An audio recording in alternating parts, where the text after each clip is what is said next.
আমি নিজের হাতে পিঠা বানিয়েছি। তোমার ওই যে বজ্জাত নাতিটা আছে না, বলে আমি কিছু পারি না, ওকে দেখিয়ে দিতে আমিও সব।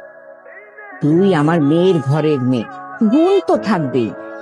এখন এই পিঠাগুলা তোমার নাতিকে দিয়ে আসো। আচ্ছা ঠিক আছে। আর হ্যাঁ, বলবা না এটা আমি বানিয়েছি। তুই তো পিঠা বানিয়েছিস। তুমি তোমার নাতিকে চিনো না? যদি জানতে পারি এই পিঠা আমি বানাইছি তাইলেও খাবেন, আর যদি খায়ও ভালো হলেও বলবে না ভালো হয়েছে। এই নে পিঠা খা। মায়ের এত তাড়াতাড়ি পিঠা বানানো হয়ে গেল?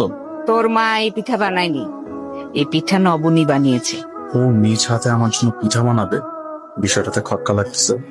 আমি ভাবতেছি কি যে এত কষ্ট করে আমার জন্য পিঠাটা বানাইছে, তুমি তাকে একসাথে নিয়ে এই পিঠাটা খাই। এই নাও পিঠা খাও। তোমার জন্য বানানো হয়েছে তুমি। আমি তো খাবোই, কিন্তু আগে তোমাকে খাইতে হবে না। ধরো, আরে বাবা আমি খাবো না, বারবার বলতেছি খাবো না, তুমি এই পিঠার মধ্যে ঠিকই কিছু একটা মিশানো ছিল, কিন্তু তুমি এটা কেন করছে? কারণ তুমি আমি যেদিন এই বাড়িতে আসছি কি ব্যবহার করছো তোমার মনে নেই? আমি সরি। Sorry not expected. কানে ধরো। এত বড় একটা ছেলেকে কান ধরে উঠবুক করতে, তার মধ্যে আবার বাড়ি ঘুরতে এত কোনো মানুষ। এই সাইকেল চালাবো।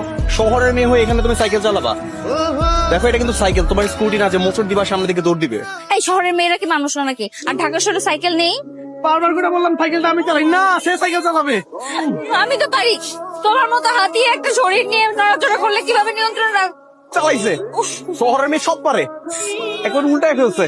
দাদি খালি খালি ওর পায়ে মালিশ করো না তো, ওর পায়ে কোনো ব্যথা নেই আমি জানি। তুমি বেশি জানো, বেশি বোঝো তাই না? সারাদিন একটা খোঁজ নাও নাই। আমি কেন খোঁজ নিব? আমি অ্যাক্সিডেন্ট করছি?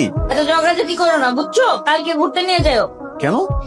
আমি তোমাকে নিয়ে আবার ঘুরতে বেরোবো, আবার একটা অঘটন ঘটবে, সেই দোষ দিবা আমার ঘাড়ে।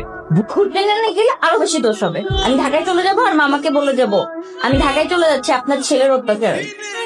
এই অবস্থা।